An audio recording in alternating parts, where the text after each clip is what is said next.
Hello, creatives, community, and kind folks. Welcome to RPG with DBJ. Sorry about the delay.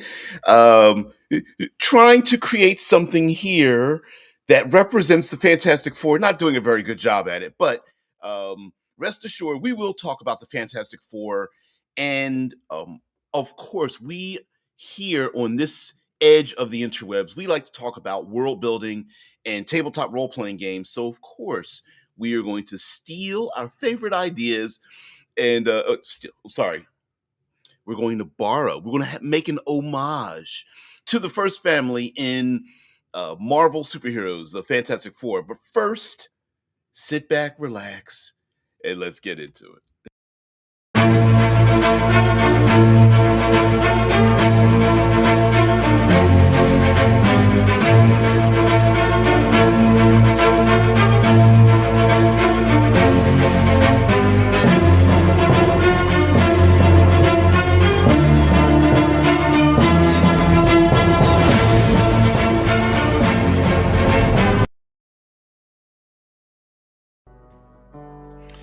Well, hello again, creatives, community, and kind folks.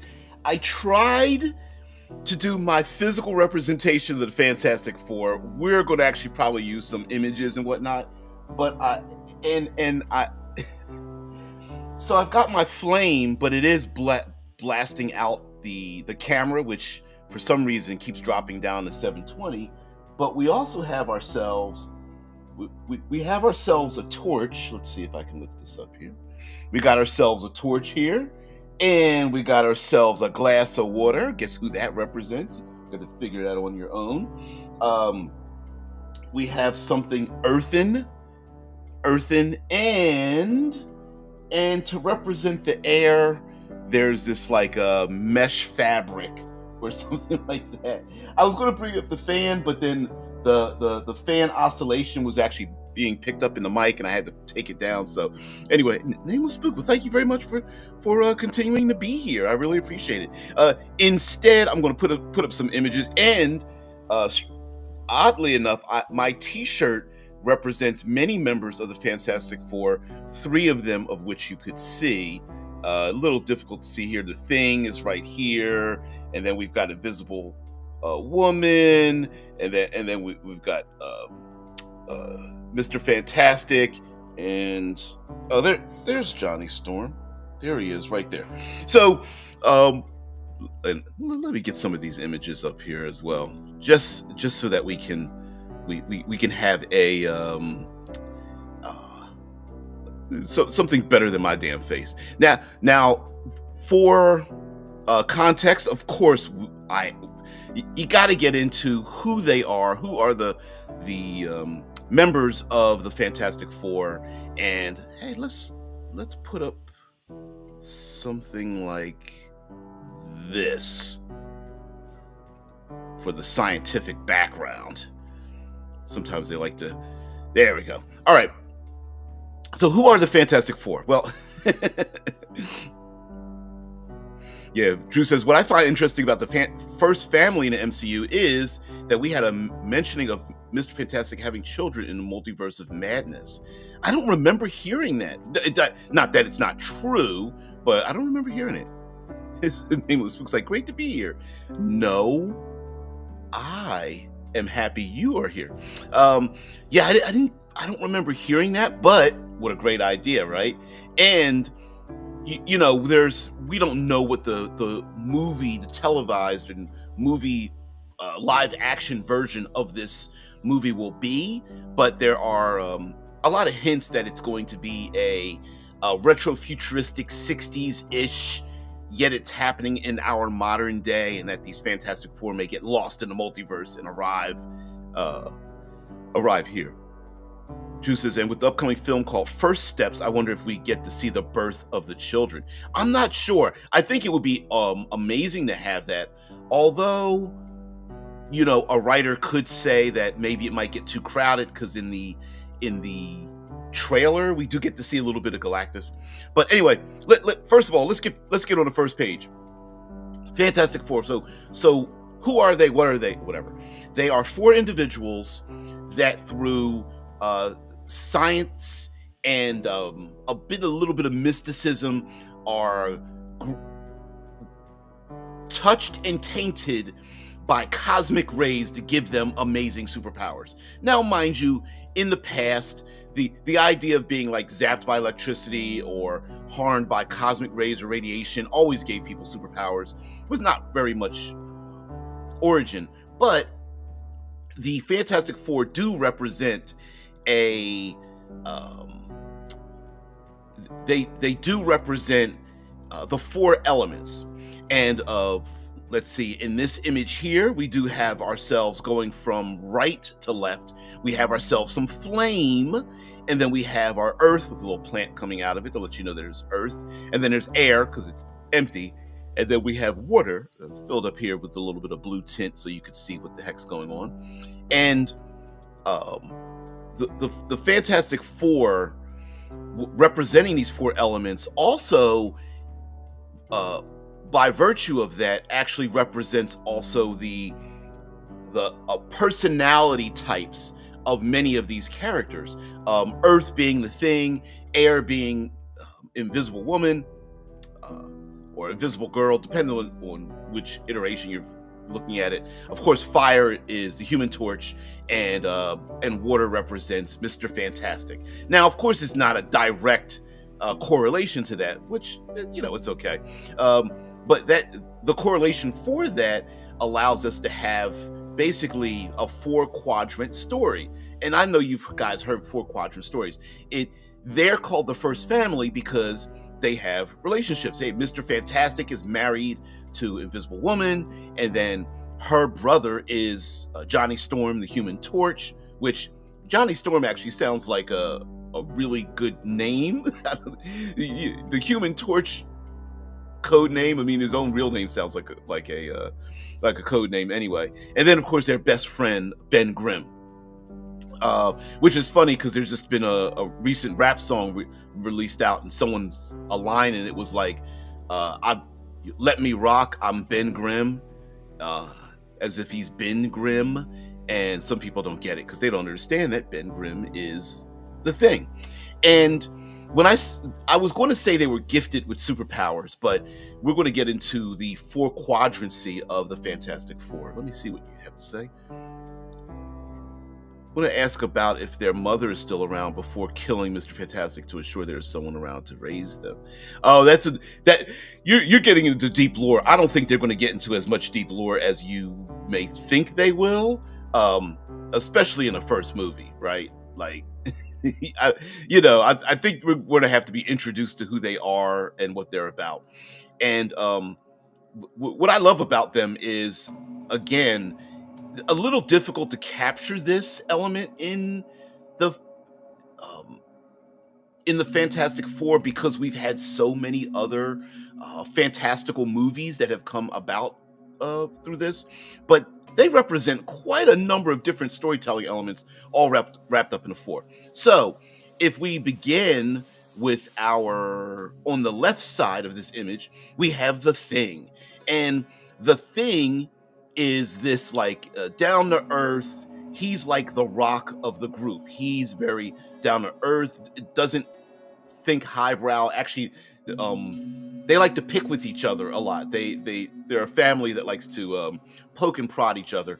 And while the Thing has a very warm, open heart, he is also mutated and, dare I say, a monstrous, ugly, bestial individual.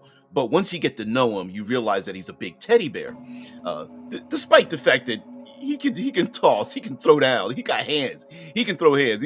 He's one of the better bricks out there in superhero-dom that has really good like combat skills, brawling skills, I guess you could say. Very, he can very improvisational in his fighting techniques. But the Thing is always worried about his look and his appearance and wants to be human. So that is one storytelling element. And remember, we got like 4 stories here. So one story element is that he really doesn't want to have these superpowers, this mutation. And Mr. Fantastic does feel quite a bit guilty that and tries to find ways to cure him. And many storylines, numerous storylines, have been about Ben Grimm being able to change back and forth and remove his ability, but then, when push comes to shove, that he's got to once again take on the mantle of the Thing, and never really had a code name, was just called the Thing. I think other people called him the Thing, and it just stuck. Often wearing big giant trench coats and hats to hide himself, but loves to hang around people. Oftentimes is caught in a Beauty and the Beast style storyline of having a love interest. At one point, there was a love interest with a blind woman in a very early Galactus story, and that happened in one of the movie interests. Yeah, Tank. Yeah, he's like a tank. Yeah, tank with a teddy bear heart. Yeah, exactly. Yeah. Drew says, I will hold to my stance that the children will be part of the film, since the MCU is deep in the multiverse saga, and those children are perfect in that regard. But sure, maybe I'm deluding myself. I don't know. I mean, it wouldn't be a terrible thing, especially if you want to. At the minimum, you can leave like storylines, little breadcrumbs, right? Which brings us to our second character, starting from the left, and that's Invisible Girl, Invisible Woman. Terrible code name, although very popular during its heyday, right? Like in the 60s and 70s, but whatever. Invisible Woman is the proverbial. How do I say this politely? There is no polite way to say this. She, like many female characters back in their inception, were background characters. Unfortunately, they end up being like the secretaries and the stay-at-home moms and whatnot. And Invisible Woman kind of represented that role way back in the past. And so she is the invisible foundation of the group, representing the air that we breathe and flows around us, yet we don't see it. She is that individual, necessary, but kind of in the background. Also, with her powers of creating these invisible force fields and these force shapes and things like that, she can protect her family when push comes to shove. While they get themselves into trouble, she can step in and pull their ass out of the fire, and literally and figuratively. And so early on, she represented that part of the storytelling tropes. As time has moved on, of course, Invisible Woman has her own personality, her own goals, and there's often challenges for her representing, like, do you want to be in the background because other characters have come up, or do you want to be forward? Now, mind you, very beautiful woman with her own brilliance, far more empathic and conversational brilliance than scientific, but nonetheless, there are many other characters, heroes and villains, that have fallen head over heels for our Invisible Woman.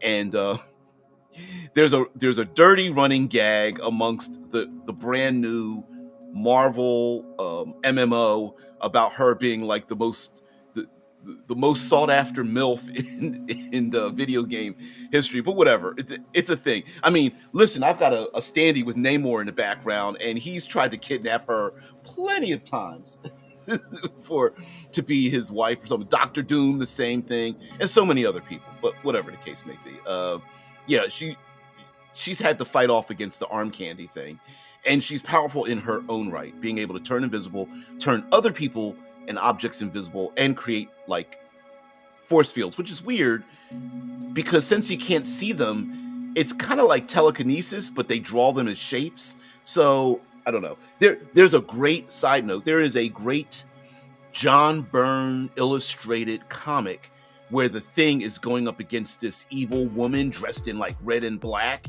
and he depicts her powers without actually drawing the facsimile of the shapes, and takes out the Thing, and then you realize after this woman takes off the mask that it's actually Invisible Woman and she's just being evil.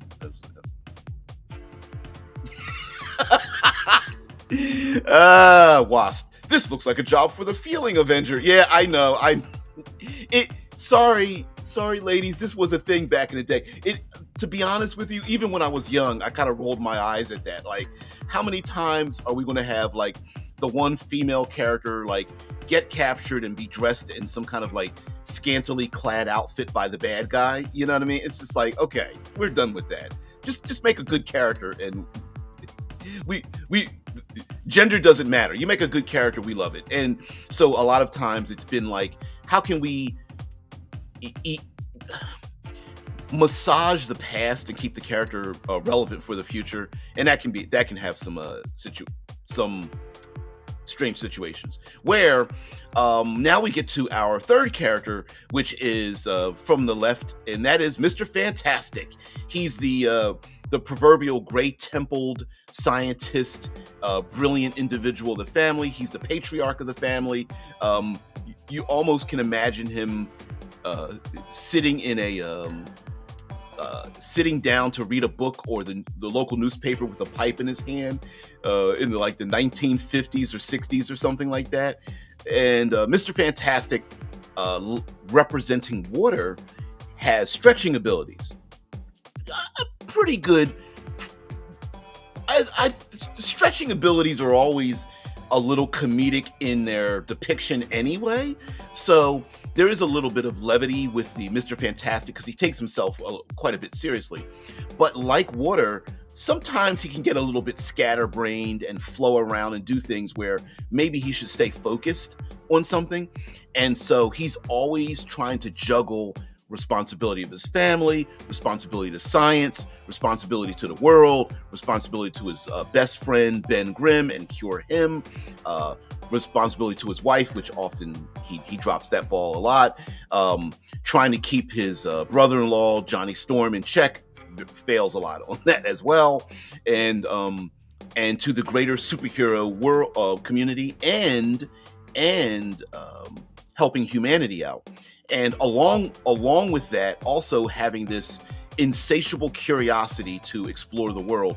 And the Fantastic Four, similar to like these outfits that you can see here, this is more superheroic of them with the tight outfits, the tight spandex and whatnot. But still, they've always been representative of the exploring the unknown, going out, being far more proactive as a superhero team than many other groups and individuals, right? They go out to discover. Mr. Fantastic kind of represents the Star Trek of the Marvel Universe. Are we all talk about Herbie? Yeah, we got to talk about some Herbie. Let me put your comments up here. My face is going to duck down a little bit here, but got to get your comments up here. Yeah, you got to talk about Herbie. Herbie is the robotic mascot. You gotta have like a robotic comedic mascot. Herbie existed long before R2-D2, but kind of fills that role. Herbie can talk. Herbie's a little bit sarcastic, but it's very much like if you watch the Jetsons and they have their robotic maid and many of the cartoons through this 80s and whatnot. Yeah, this character was always like a robot in the background, and Herbie's kind of cute. I love the fact in the trailer, Herbie's eyes are like one of those old tapes that are like moving back and forth, rewinding and going forward in tape. I think that's really cool. Good job. Good, very good in them. Whoever was the set designers and the of this like retro futuristic. For the movie version of this retro futuristic, it looks really good. It's really good. Also for the Fantastic Four with Mr. Fantastic is a lot of times when we have our characters that have access to science, technology, or magic, they tend to move their mindset tends to move to a place that I want to say is above. It's ultra pragmatism. So Mr. Fantastic, Black Panther, Namor,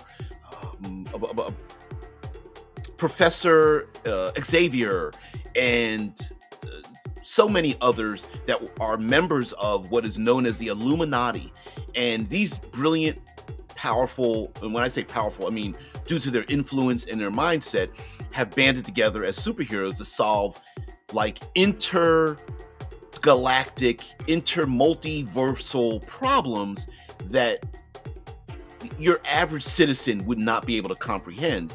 And sometimes that means making decisions that, while on its surface makes sense, might have debilitating effects for everybody else in the multiverse, right? The members of the Illuminati were the ones that decided during a particular very popular storyline to send the Hulk, who's unstoppable, to the far reaches of the universe to keep everybody else safe. Now, David Banner, kind of their friend, and have they tried to find cures for him? Sure, but at a certain point, Mr. Fantastic has been known, depending on which storyline, to make some dark, have made some dark decisions technologically that have affected people that have come back to haunt him. And then we have ourselves our last character here, and actually let's get a big flamey image here. And then we have our last character. He's the fun guy of the group. Fun guy. He's the joy, the energy, the chaos, the unbridled, on fire and kind of hot guy, and that's Johnny Storm. Johnny Storm, the Human Torch, able to light himself on fire. Often says a word, flame on, to get himself to activate and get his powers to like supernova himself and other things like that. And of course, he represents the character that burns bright, that doesn't often think first. He usually acts first, thinks later, and gets himself into trouble. And all four of these elements together, get it? 4 elements, gives us so many different types of storylines. Sometimes we have the Thing, Ben Grimm's storyline about feeling sorry for himself and getting a cure, and also feet on the ground empathy with like maybe a lost child or a young lady or something of that. We have our Invisible Woman storylines where maybe she's being ignored or she's trying to hold the family together. Force fields, right? She is neither seen nor heard. Invisibility, right? And her goals are put off to the side, and so we have, a third party member come in and want to try to, tempt her away from the group. There are times when she's working on her own agenda, and the other male members are kind of ignoring her, or she has a suitor, someone who's attracted to her and is like, hey, we can hook up, and is she tempted, or does it just turn into friggin' kidnapping again and gotta rescue the damsel in distress? And also there's also the storyline when she steps up and becomes the warrior woman to get their asses out of the fire. Of course, the Johnny Storm things. Johnny Storm is always, acting first without thinking, so he gets himself into a lot of trouble. In many ways, that also represents a proactive character who gets himself in trouble. And then Mr. Fantastic, always working on different projects, trying to fix things that many times go wrong. And because he's brilliant, he's often in the scientific community, and being part of that, wrong one. Also being part of that scientific community means that he gets to rub up against other scientists. Heck, he even comes into conflict with other like magic using characters, and those issues pop up where, we get ourselves, every group has some fungi, right? Yeah. And so those story elements. And what I like about it is, if you really think about the Fantastic Four, they are like a tabletop role-playing group as one, right? Like, they have to work together, but initially they don't, and then they get themselves into trouble, and then at a certain point, yeah, and then at a certain point, because we saw Chris Evans, they were making they were playing on our expectations, because we got to see Chris Evans, and it's like Captain America's in that. What the hell? And then of course like flame on, and even Deadpool's like, wait, what the hell? Yeah, they were playing. They were having a lot of fun with us in that fact. But yeah, very much Fantastic Four is very much a tabletop aspected group, and kind of cool, right? Especially when they start to like argue with each other. Johnny Storm and the Thing fighting, they tend to have like a lot of fights and things like that. Family drama that have nothing to do with beating up bad guys. They just start trouble with themselves, as you know, the Thing picks up a car, tries to throw it at Johnny, who's like laughing about some particular thing, or picking with the Thing about how he looks, or you know, maybe he has a relationship, you know, girlfriend or something, and Johnny's like, really? What? How does that work? You know, blah blah blah. I've always wondered, this is a side note, it took me a little while as a kid to realize that the Thing's made out of rock, because I always thought he was like a softie, like a literal softie, like you could, you know, he's like a little bit of a spongy kind of dude, but made of rock. Yeah. Drew says, usually Johnny Storm is the least interesting character to me, but I'm looking forward to him. Probably because I was so enthralled with the actor's performance in Stranger Things Season 4 as Eddie. And yeah, listen, there's always, you've got 4 characters, 4 personalities.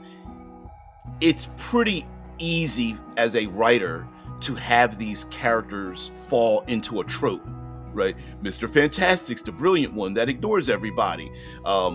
You know, Invisible Woman sits in the background, worried about everyone, but doesn't say anything. Johnny Storm, who's always getting himself into trouble because he thinks he's a womanizer and likes to have fun, and the Thing brooding in the background. Like, there's very easy to fall into a trope. But if we have to be honest with ourselves as a tabletop role-playing community, you know, we tend to we fall ourselves into tropes as well, right? We're like, I'm going to play a dwarf fighter. I'm going to play a magic-using elf and whatnot. And we can kind of, like, ostensibly, like, we're like, yeah, I kind of know what your character is about, right? Like, I know you're playing a tiefling, a warlock, okay. And then everyone, like, eye rolls, right? It's like, there's only so many combinations that are possible to break the trope, until the point that you're actually breaking a trope, falling into yet another different style trope. You know, my elf isn't like a high elf that's arrogant. I'm actually like a woodland and bestial and blah blah blah. And it's like, yeah, you just put on a different trope. You took off one trope hat, got on another one. But that's actually kind of good too, because expecting a trope and breaking a trope are both things that really help us roleplay, right? Because none of us are, very few of us are professionals. We just like to sit back and have some escapism.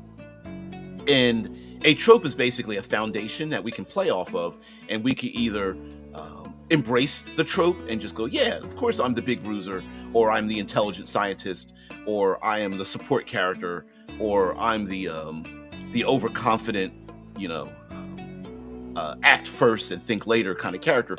Or maybe there is some growth for the character that learns to sit back. Now, there are many storylines where our main characters switch powers, and you find out how each of them uses their different powers. Like Mr. Fantastic, I believe one time had Johnny Storm's flame powers, and like he did some kind of like plasma thing and whatnot. It was really interesting where they each had different powers. I think Invisible Woman ended up having Johnny Storm's powers, and she became unbridled and a bit flirtatious and whatnot. So yeah, many times they've switched powers and whatnot, and of course they fought enemies that had like a combination of all their powers. The Super Scroll being the most relevant one I can think of. But storytelling wise, what I think we can learn from let's get away from the Fantastic Four specifically and go into how to world build around them. So first of all, they are the first family. Now, is that technically true? No, but they've been granted that. It's kind of like people nominating someone as like, they are the king of rock and roll. They're the queen of hip hop or R&B or something. They're just known as the first family. They are basically a family, and they are the most popular, notable ones. And I think a player character group as a first family, like, hey everybody, not only are you going to make characters, but you're all related to each other in some way, shape, or form, I think would be really cool.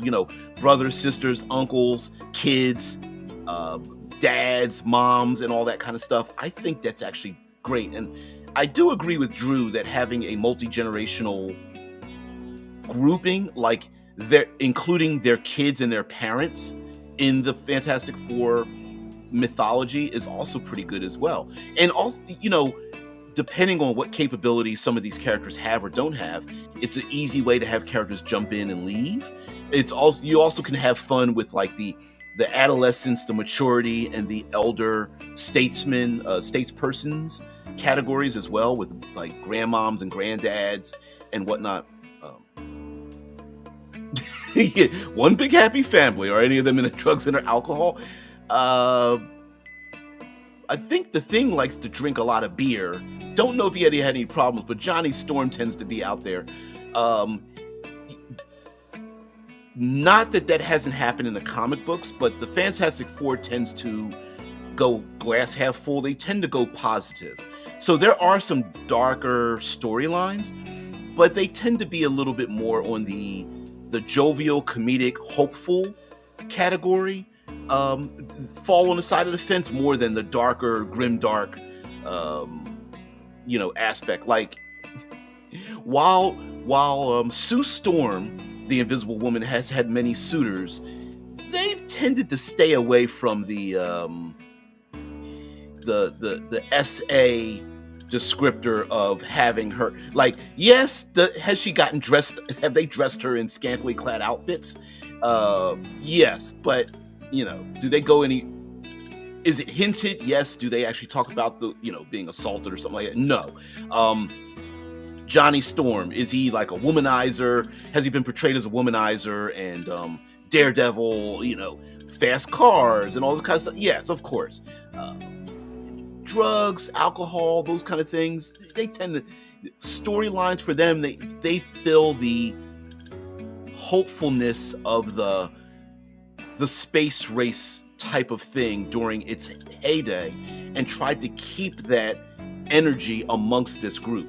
So basing this in a retro-futuristic launching in the space kind of category is really cool, because in many ways it represents a fictionalized version of humanity looking up in the sky and looking at these people as an ideal version as they go into the unknown. Yeah, exactly.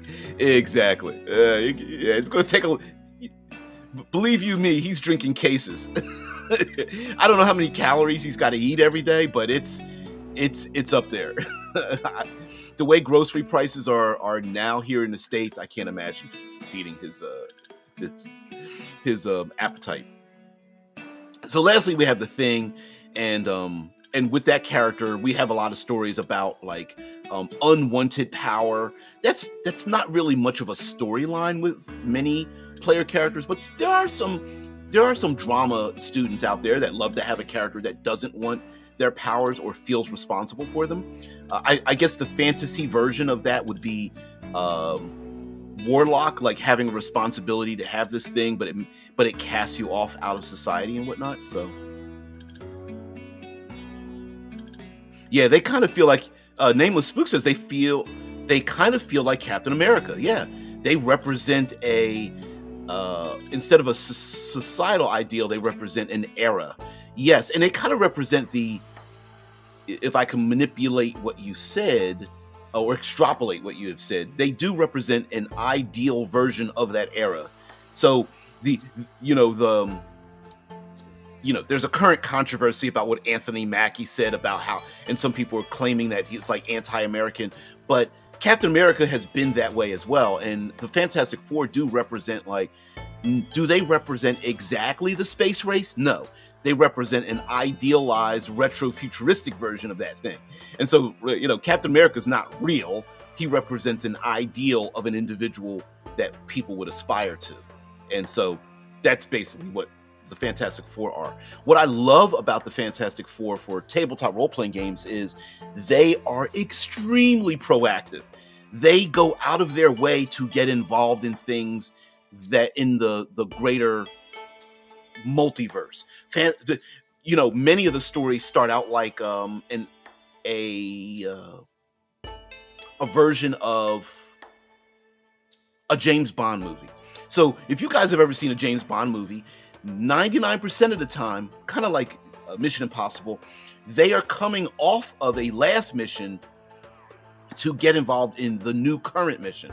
So there are plenty of times when the Fantastic Four are launching through a wormhole to escape some kind of like tentacled beast from another world. They are coming from the underground after having, stopped the Mole Man, and it's only like 1 or 2 frames or something. You get to see them. Mr. Fantastic is always working in his laboratory and causing some kind of like problem, or he looks into the abyss and the abyss looks back at him and whatnot. And proactive in the multiverse can either survive in space. No, they tend to use vehicles and other strange technological items. This image that I have here is one in which, like, it's the spandex. But if we go to this outfit, and mind you, in the comic books, it depends on which area you're talking about. Their outfits are more like explorer outfits, so they wear like a belt with equipment on it. There are many times, there are iterations where they wear backpacks and equipment. Like, they are explorers in the tabletop role-playing sense, right? They are going out and looking for energies and life signs and things like that. Speaking with alien races and intercepting signals from the far reaches of the universe and whatnot. And so they are the proverbial explorers in the superhero world. A lot of superheroes are like, you know what, leave me alone. I don't want to be bothered. I'm looking at you, Wolverine. But they are very much like, hey, there's something. If we go just another few light years, if we go to yet another multiverse, maybe we will find something.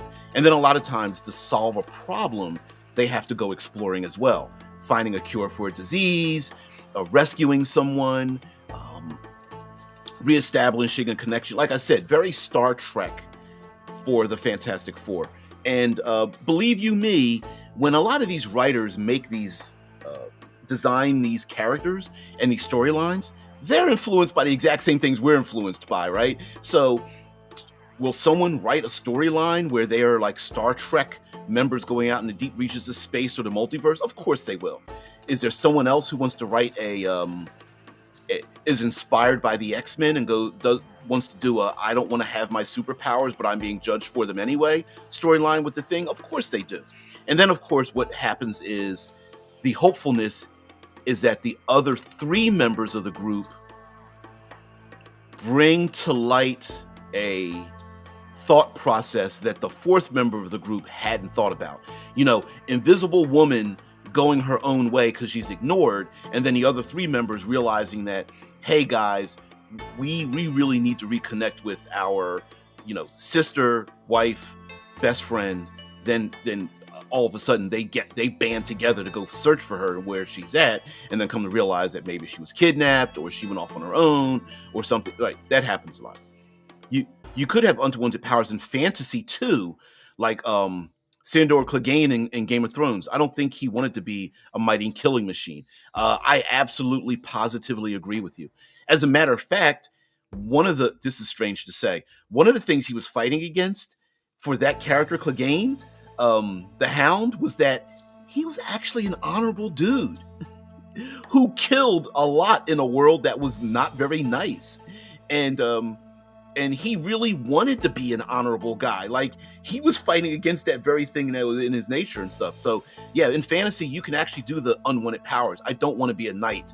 I don't want to be the one guy who can beat ass and everybody's got to look at me like I got to be the one to beat ass when I just want to be left alone and eat soup, or stew or something like that. The Fantastic Four are the, kind of represent that and combined together.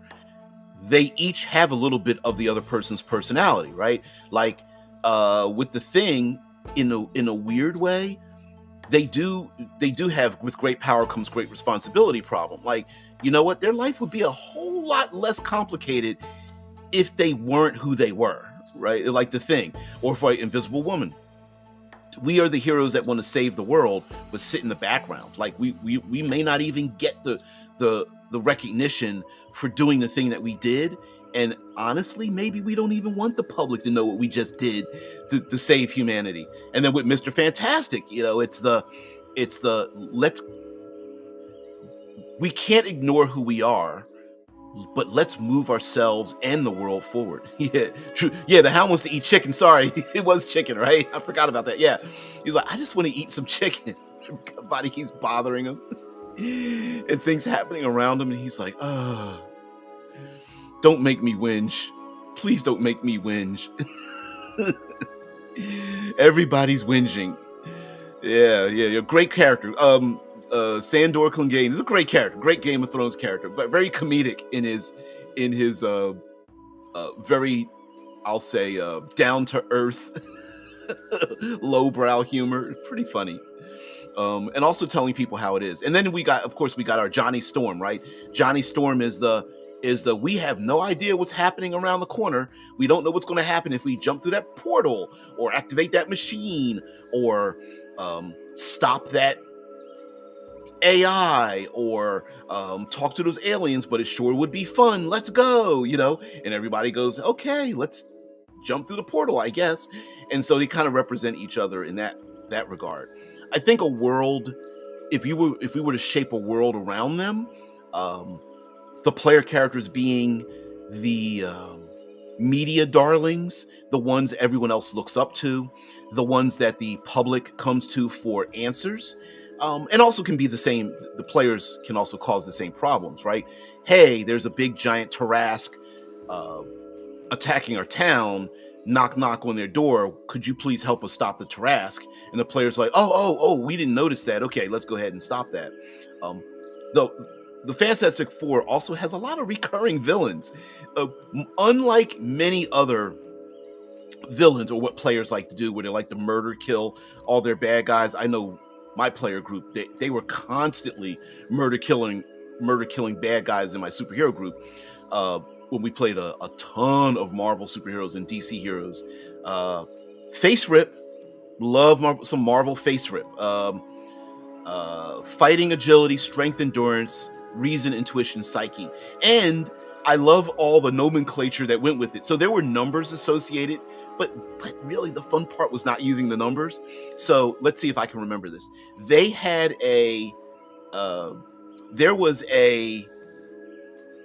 from the worst stat to the highest stat, they had a descriptor next to the number. So it went feeble, poor, typical, good, excellent, remarkable, incredible, amazing, monstrous, unearthly, Shift X, Shift Y, Shift Z, Class 1000 and beyond. Whew.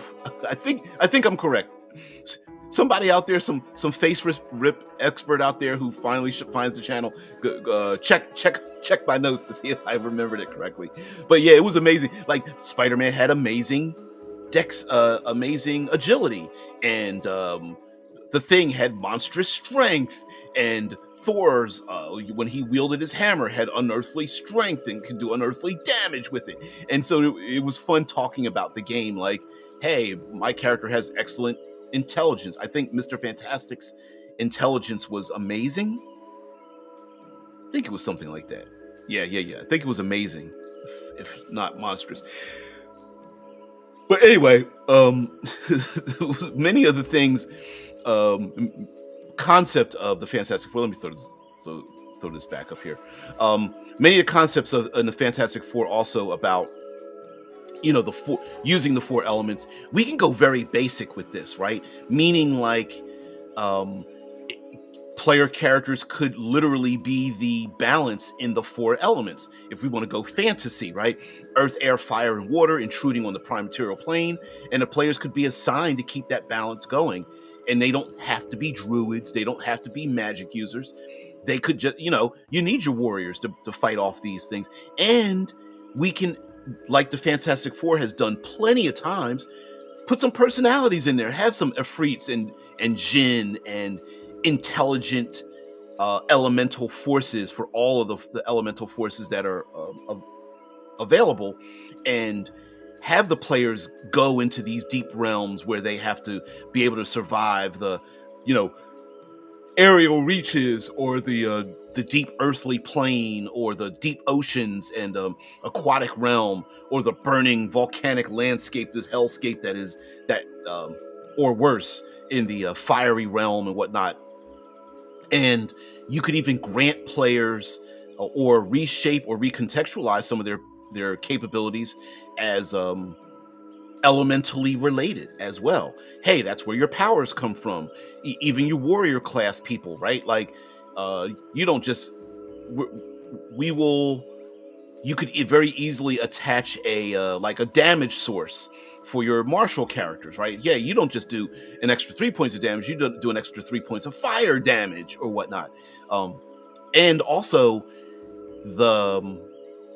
I was going to pull out my Everway tabletop role playing game. I also have the 25th anniversary of that game, a game that was much ahead of its time. But in that game, there are 4 elements that represent your stats. You have an earth, air, and fire statistic, similar to strength and endurance and constitution. And in that game, earth represented your endurance. It represented your stoicism, your patience, your toughness and willpower. Your water score represented your empathy, your awareness, and your ability to adapt on the fly, and your spiritualism. Your fire score represented your speed, your speed, your tenacity, your anger, your aggression, your agility. It represented motion and while earth represented longer distance endurance, fire represented like a burst of energy and of course combat. And then lastly, we had air, and air represented language and knowledge and communication. And but they also represented personality traits. Like, could you be very aloof with air? Could you be very angry and overconfident with fire?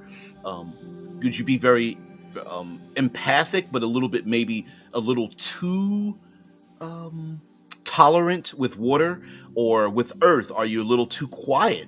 Maybe you're a little too patient or non-reactive with earth and whatnot. And so, yes, it's been used before, but we could also use that as well for our tabletop games and for storytelling as well, to say, hey, your earth score is rising above your water score, or combining. And of course, this happened in Everway as well. If you combine 2 of your elemental scores together, they represented something else. Maybe I should pull Everway out at some point. Oh, it is February, so I guess maybe I should have done that. But anyway, yeah, if you combine 2 of your elements together, they actually represented something. I think it was like air and fire represented like power, and then fire and water represented like spirit or tenacity or something. I can't remember. Anyway, I'd have to pull the game out to do that.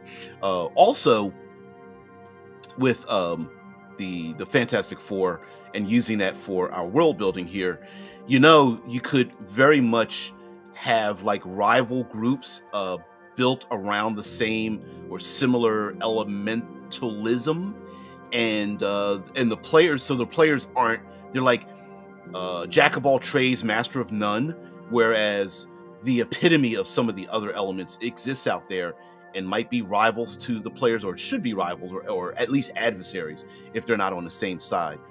Players, if you have factional groups that are in your world that are elemental, maybe players that lead themselves too much into earth and water might offend the fire and air groups, and they're like, hey, you need to repay us, or be part of our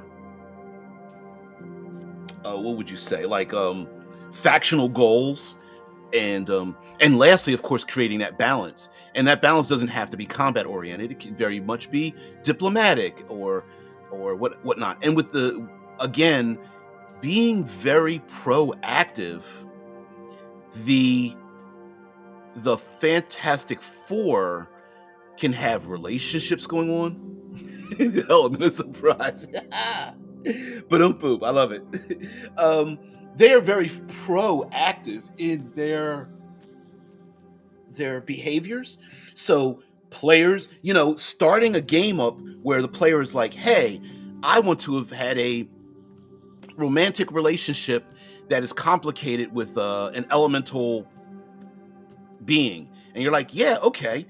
We're just going to, whatever happened last game, we're just going to assume that this thing happened today.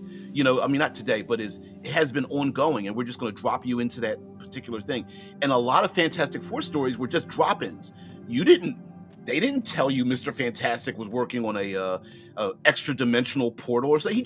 He was just in his lab with a bunch of machines around him, with Herbie in the background picking up tools, and he's like, I'm almost done fixing my dimensional portal thing. And the thing is like, yeah, whatever, big brain, I'm going to go over here and cook a meal or go down to the park or juggle kids. He was always holding like very Beauty and the Beast, right? He was always like befriending children and innocents and things like that, where other people would like throw garbage at him. I don't know why people walk around with garbage to throw, but it's always something like that. He's like, I bet a freak would give some hot action. Hells yeah. But there are a lot of those little elements.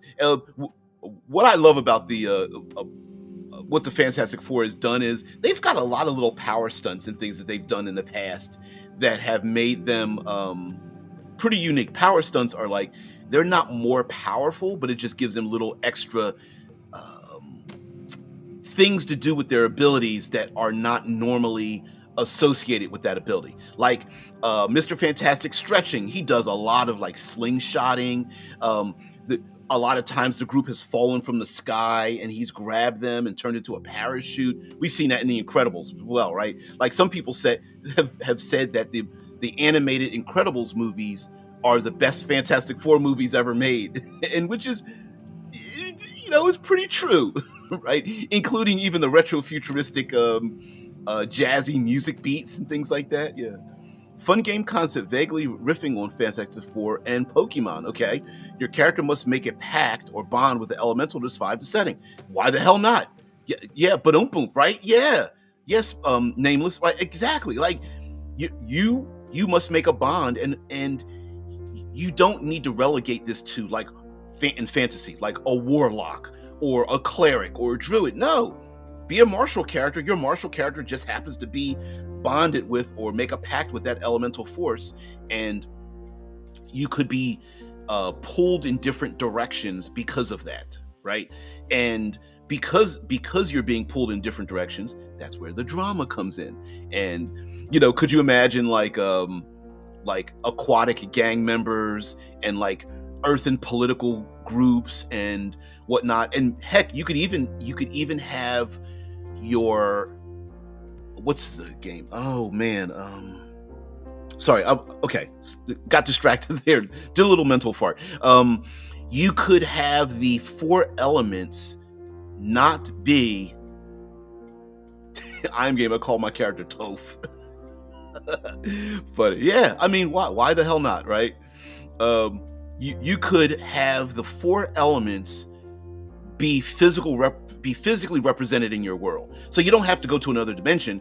If you go to the east, it just becomes a giant ocean with like, I don't know, blobs of water floating in the air. Like it literally becomes aquatic. And if you go to the north, it's all earthen or whatever, or maybe earth is below your feet, and it's just an infinite maze of earthen landscapes until like the gravity is heavy and whatnot, and it becomes a more purest version of that thing. When two elemental factions combine together, call my character tough because it sounds like tough. Yeah. I'm the tough one. I have not watched The Last Airbender. Nope, I have not. Uh, which is weird. I have huge gaps in my geekdom. I don't dislike it. I I just have not sat down to watch any. I have not watched any Last Airbender materials, from movies to television to anime. I mean, I know what it is generally about as a non-watcher, because I'm a geek, right? I'm a nerd. But have I sat down to watch any of it? Nope. Nope. Which is crazy. But yes, you can have different nations that are elementally challenged, associated. I don't know if they're challenged. They create challenges that they are associated with. Yeah, very much. Steal from the Airbender storylines. Of course you could. You mean, do you have to steal directly? No, but scrub off the serial numbers, and you're done. Oh, the best character there is tough. Okay. Yeah, I don't. You're absolutely correct. That's why I didn't pick up on that. That's cool. That's really cool. Listen. I've heard some people um, absolutely talk about some of the best storylines with some of the characters. Like there's mixed. You know how everything you go long enough, you have some mixed stories where you're like, nah, that wasn't too good, but this other one was great. I've heard some really great ones out there. Now, mind you, the Fantastic Four don't necessarily live in a world where there's all kinds of other elements, but multiversing, traveling through different dimensions, hey, just Planescape, right? Just make it easy for the players to go from place to place to place, and you're done. Hey, you want to go to the dimension of constantly opening, closing doors? Yes. Do you want to go to the dimension of high gravity or complete darkness, or a living plant-like world, or whatever, and just come up with these new parallel dimensions and whatnot? Why the hell not?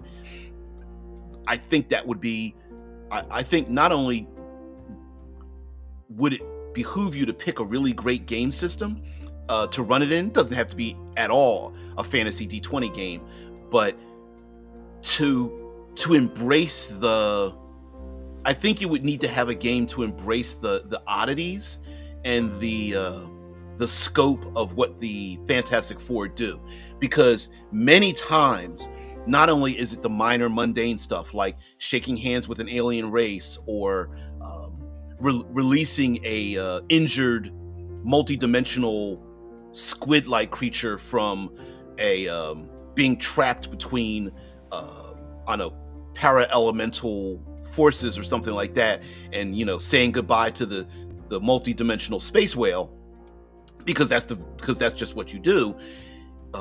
Very Star Trek like. You're going to have a lot of little bizarre storylines in there. So stealing from Star Trek and making it fantasy or modern day, I think would be awesome. I think you could even do this with some other games like Blades in the Dark or Call of Cthulhu or something. Like, what a great way to add in Call of Cthulhu, and then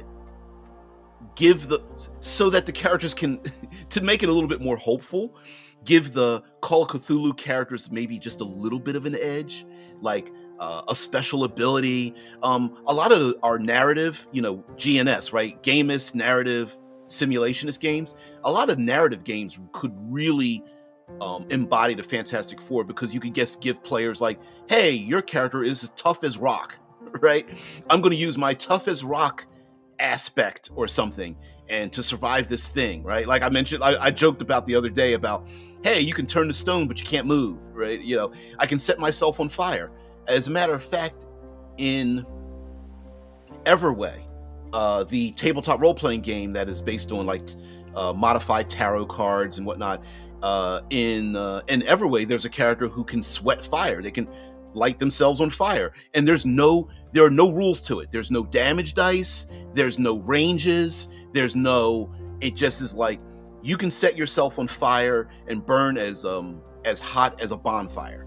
And I remember playing that character, and he was like gifted that through like sun gods and whatnot.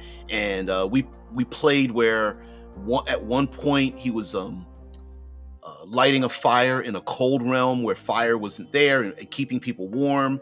And then it was another time where it was using their hand as a torch, and then another time, like, you could just come up with a lot of different things for the characters. And mind you, it doesn't have to be elementally related, but surviving. You could play Call of Cthulhu moving closer to Dresden Files, right? Or maybe Call of Cthulhu maybe closer to keep the Lovecraftian of it, maybe closer to Constantine. Thinking of the movie version, I know there's graphic novels as well connected to it, but maybe closer to Constantine would be great for a modern day telling, where the players have some magical or gifted abilities, where maybe they can't cast spells, but they've been marked, right? World of Darkness marked, right? Like inside of me burns the fires of the pits of hell, and I can bring that power forward and to do different acts, things like that, and just recontextualize some of the aspects in the game and whatnot. Give a little bit more survivability. For science fiction, Fantastic Four fits perfectly in science fiction. Hey, you've been exposed to cosmic rays, and you have these special abilities. Plus, you're flying around in starships and hovercraft, and Herbie the robot, which is around you. I mean, very much you could see them in a pulp action. Maybe somebody has a laser gun, somebody else is wearing a jetpack, and they have a bubble helmet on. They very much represent that type of pulp action and whatnot. And what was it? Buck Rogers, Flash Gordon, Doc Samson,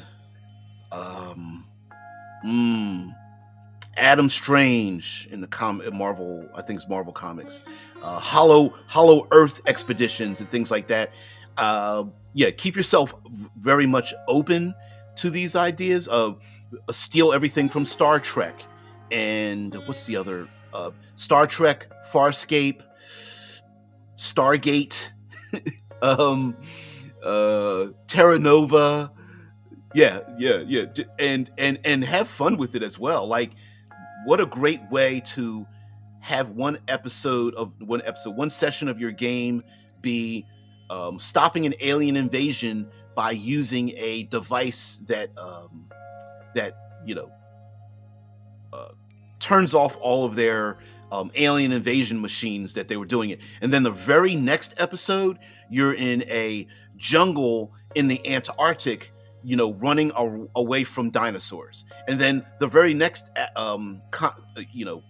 gaming session after that, you are slipping through a wormhole into an alternate universe where, I don't know, World War II has never ended. And the players are now dumped into this 40K like hellscape. And then the episode after that, they are finding a lost colony of astronauts that set up a colony on an alien world, and they have to bring them a cure for a disease that's there. But you end up finding out that the disease itself is a intelligent bacterium that's been trying to communicate and whatnot. Like, you could really go off the rails with many of the storylines, and I think it would be very cool to do that. So guys, thank you very much for allowing me to just pontificate about the Fantastic Four.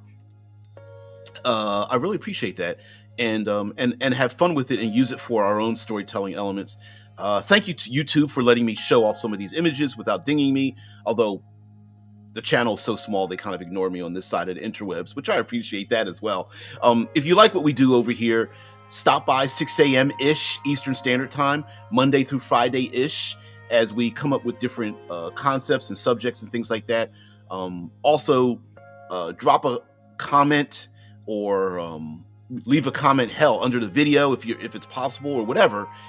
Communicate over Twitch and YouTubes and whatnot, and let me know about things that interest you, or maybe even having opinions of what's going on in the tabletop community. We tend to politically stay a bit neutral over here. Not that I'm not opinionated, but my opinions tend to run more pragmatic and in the middle. So Hello, Sue. Hello. There are perks to being ignored. Hell yeah. Oh man, yeah. Right, Sue? Hello. So funny. Yeah, no channel's too small. We get content strikes all the time and not just for nudity. Yeah. Yeah. Well, yeah, you can get content strikes for, remember, we are playing in someone else's uh backyard, right? Every time we get on these media streams, social media, and this is a social media, it belongs to somebody else, and so they get to dictate the rules. What sucks is the rules change and we don't know it, but whatever, they still get to dictate the rules, so you got to abide by it. And if that means, if whatever season it is, whether it's talking about gender politics, or whether it's talking about something political, or the environment, or economics, or culture, or religion, if that's the new hot topic and they start canceling and dinging you on that, then that just happens to be the thing, right? So it's unfortunate, but hey, listen, if you owned a multi-billion-dollar organization, company, you'd be making some choices like that too when you got people shitting on your lawn. So mostly for showing dead bodies, images which I took from other vids already up on YouTube. Yeah, that's the thing that bothers me too, about like wait a minute, somebody else posted this on your own streaming service, and then when I show that same thing, it's wrong. And also the fair use thing, right? Like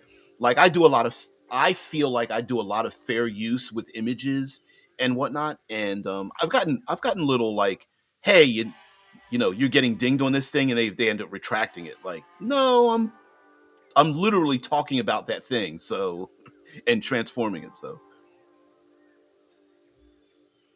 yeah. There's a bunch of things out there. I mean, just like music videos that have imagery and foul language, but then when you try to reactors put it on theirs, they get dinged for reacting to it, right? And so yeah, it's like you can put up the art, but you can't talk about that art that someone else put up. It's funny. So anyway, guys, thank you very much for being part of this show. Um, have a great weekend, by the way, and hopefully we'll look forward to some things. I finally got my physical copy of shit. Where is it? There we go.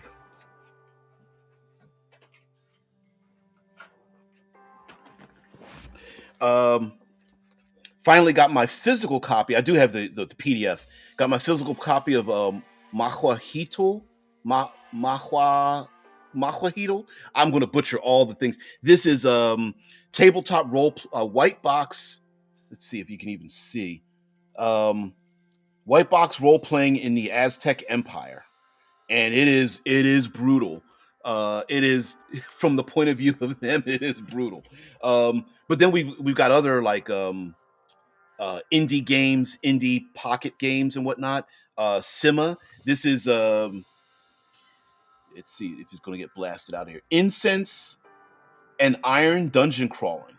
Kind of cool. Kind of cool. So we'll talk about these. For February, I like to talk about ethnic tabletop role playing games.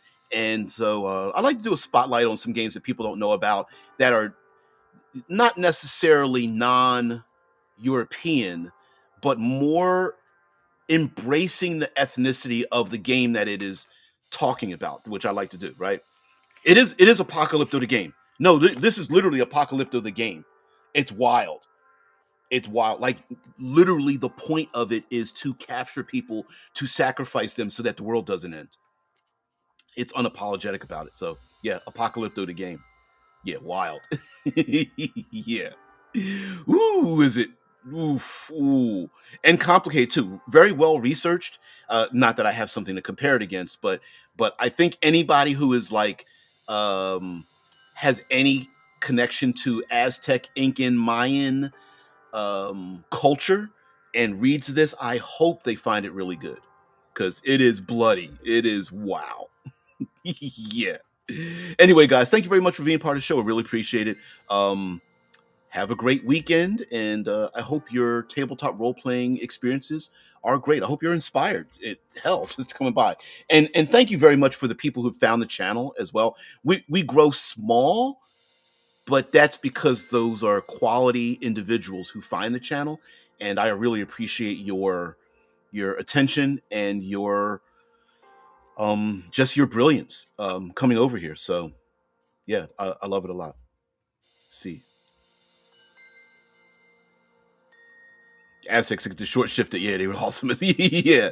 Yes, please let's see some other games from different perspectives. Hell yeah. I love, and it's not just listen, it's not about, I think some people think I am how do I say this? I'm extremely moderate, if that makes a sense. Like my extremism is moderatism, right? A game, a role playing game about literally finding people and sacrificing them to the gods. Okay, let's play that. Do you know if that's what the game is about? Sure. Will that rub some people the wrong way? Sure. But here's an idea: don't buy or play this game. That's usually how things go. If you don't like something, the best thing is to ignore it. Complaining about the thing usually is the absolute wrong thing to do. Sometimes you just want to ignore the thing. But if you like it, sure. We'll talk about that and some other stuff. I mean, one of my favorites is Everway. We don't hear anything about Coyote and Crow any longer, although a lot of people were butthurt about Coyote and Crow and how it represented if you were non-indigenous. It had those breakout sections about that and how people were just like, well, it's a racist game and blah blah blah. And I was just like, these are people who almost don't exist anymore. Like, you got to give a break some kind of way. Yeah, DBJ, last bastion of intellectual RPG sophistication on the that's not my fault. That's because of you guys. So yeah, we'll get into it next week. Show off some of these games and have some fun with it. Yeah, like